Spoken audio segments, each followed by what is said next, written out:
শিক্ষার্থী বন্ধুরা, আমরা বোর্ডে যে সার্কিটটা লক্ষ্য করতে পারছি এটা একটা কেসিএল রিলেটেড সার্কিট, অর্থাৎ এখান থেকে কারেন্ট বের করতে হবে কারশফ সূত্রের সাহায্যে। এখানে লক্ষ্য করো যে সার্কিট দেওয়া আছে, এই সার্কিটের কতগুলো কারেন্ট, একটা তো 5টা কারেন্ট এখানে আমি দেখতে পাচ্ছি এবং সবগুলো একটা বিন্দুতে এসে মিলিত হয়েছে। আমি ধরলাম এই বিন্দুর নাম হচ্ছে এ বিন্দু।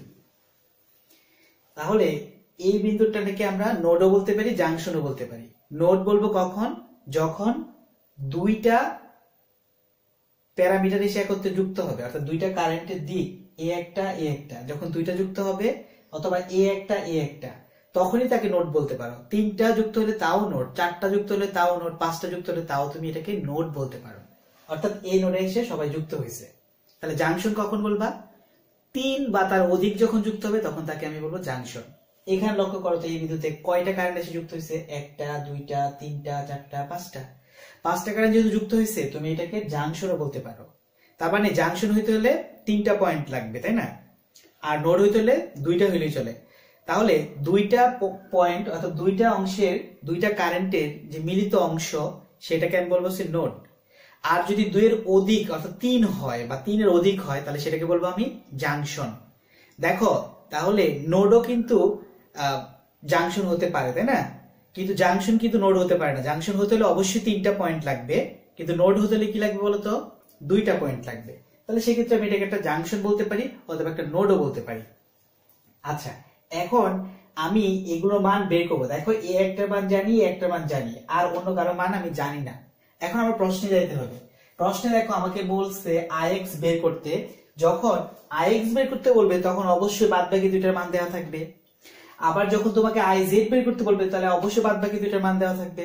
অথবা তোমাকে যদি আই ওয়াই বের করতে বলে তাহলে এইটা এবং এটার মান অবশ্যই তোমাকে প্রশ্নে দেওয়া থাকবেই, তাই না? যেটা এখানে প্রশ্নে দেওয়া আছে। তাহলে চলো আমরা প্রথমে সলিউশনের দিকে আগাই। আমি এই যে জাংশন বা এই যে নোড, এই নোডের মধ্যে কেসিএল প্রয়োগ করব। এখানে যদি আমি কেসিএল প্রয়োগ করি তাহলে আমি কি দেখবো? আমি দেখবো এই বিন্দুতে কারা আসতেছে এবং যারা চলে যাচ্ছে। যারা আসতেছে তাদেরকে আমি একসাথে প্লাস করব, যারা চলে যাচ্ছে তাদেরকে অপর পাশে নিয়ে প্লাস করব। তার মানে কোন একটা জাংশনের মধ্যে ইনকামিং কারেন্ট অর্থাৎ আগত কারেন্ট এবং আউটগোয়িং কারেন্ট, নির্গত কারেন্ট পরস্পর সমান। তাহলে এই বিন্দু থেকে কে আসতেছে একটু লক্ষ্য করো তো। আসতেছে হচ্ছে 5, আর কেউ আসতেছে, হ্যাঁ এই যে এখানে আই জেড আসতেছে, আই ওয়াই আসতেছে। তার মানে I Y plus I Z. আর চলে যাচ্ছে কারা? চলে যাচ্ছে আই এক্স, চলে যাচ্ছে আর 3 এম্পিয়ার চলে যাচ্ছে। I x plus 3। এই হচ্ছে আমার এই নোডে কেসিএল প্রয়োগ করা শেষ। এবার তুমি মান বসাও। যখন তুমি আই এক্স এর মান বের করতেছো তখন তোমার আই ওয়াই এর মান কত বলো? 2, আর জেড এর মান কত? 0।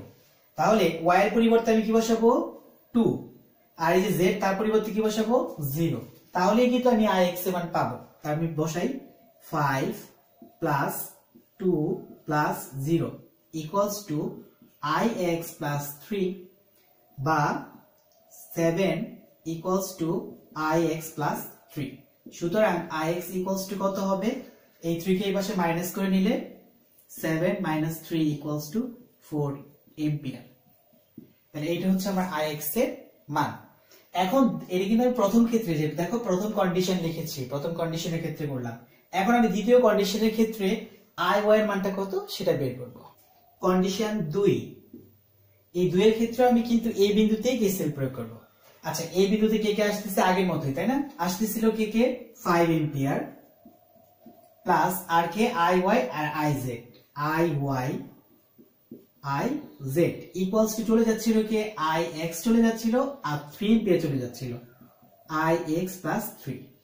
এখন আসো আমাকে যেহেতু আই ওয়াই এর মান বের করতে হবে, ওয়াই এর মান বের করতে হলে এক্স এবং জেড এর মান আমাকে দেওয়া থাকবে। আই ওয়াই বের করতে হলে এই যে এক্স এর মান, এই জেড এর মান প্রশ্নে দেওয়া আছে। একটু লক্ষ্য করো তো, এখানে আই এক্স সমান কত? আই এক্স এর মান কিন্তু 2 এবং আই জেড এর মান বলছে 2y। আই জেড এর মান ডাইরেক্টলি কোনো মান না দিয়ে সেখানে বলেছে 2y। তাহলে আসো 5 প্লাস আই ওয়াই এর মান তোমাকে বের করতেই হবে, তাই আই ওয়াই রাখলাম। আই জেড এর মান কত? I Z equals two 2y। তাহলে 2iy ইকুয়ালস টু ix এর মান দেওয়া আছে। ix কত? 2 এম্পিয়ার।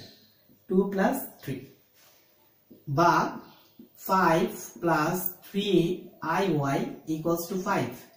তার মানে আমি কি দেখছি 3iy ইকুয়ালস টু 0, কারণ এই 5 থেকে এই 5 চলে গেল। সুতরাং আমি লিখতে পারি iy equals to 0/3 equals to 0 ampere.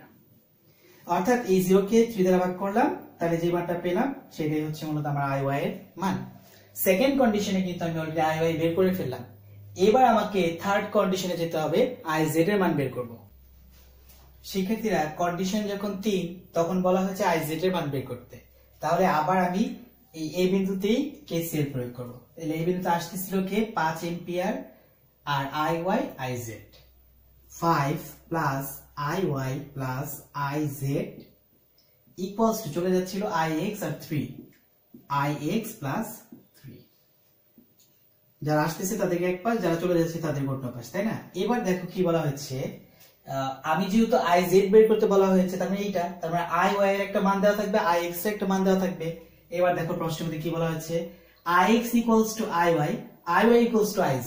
তার মানে কি iz ইকুয়ালস টু, তার মানে iy এবং iz ইকুয়ালস টু ix, তার মানে হচ্ছে সবার মানে এক। তুমি যদি সবগুলোকে ধরো ix ix ix বলতে পারো, সবগুলোকে iy iy iy বলতে পারো, অথবা সবগুলোকে iz iz iz বলতে পারো। তার মানে আমার বের করতে হবে z। তাহলে আমি ধরে নিলাম যে i x এর মান কত, iz বলতে পারি, কারণ এটা সমান যেহেতু এটা। এবং আবার বলতে পারি iy সমান কত বলতো, iz। তাহলে মানগুলো বসাও, 5 প্লাস iy এর মান আছে iz, আর iz তো আগে প্রশ্নে ছিলই, প্লাস প্লাস না সরি সমান, এটার মান কত, ix এর মান হচ্ছে iz প্লাস 3। তার মানে টোটাল ক্যালকুলেশন করে দাঁড়াচ্ছে 5 প্লাস এই পাশে দেখতেছি 2iz আর ওখানে আছে iz, এবার মাইনাস করে নিয়ে এসে এক পাশে iz মাইনাস 3 ইকুয়ালস টু 0। তার মানে কি দাঁড়াচ্ছে, 2iz তে একটা iz চলে গেল, তাহলে থাকলো একটা iz, আর 5টা থেকে 3টা চলে গেলে থাকলো হচ্ছে প্লাস এর 2 ইকুয়ালস টু 0। তাহলে এখানে আমি সরি ভুলে i1 দিয়েছি iz। সুতরাং তুমি যদি iz বের করতে চাও, তার মান কত, -2 এম্পিয়ার। তাহলে এই ছিল আর কি তৃতীয় ক্ষেত্রে iz এর মান। শিক্ষার্থীরা, ধন্যবাদ সবাইকে।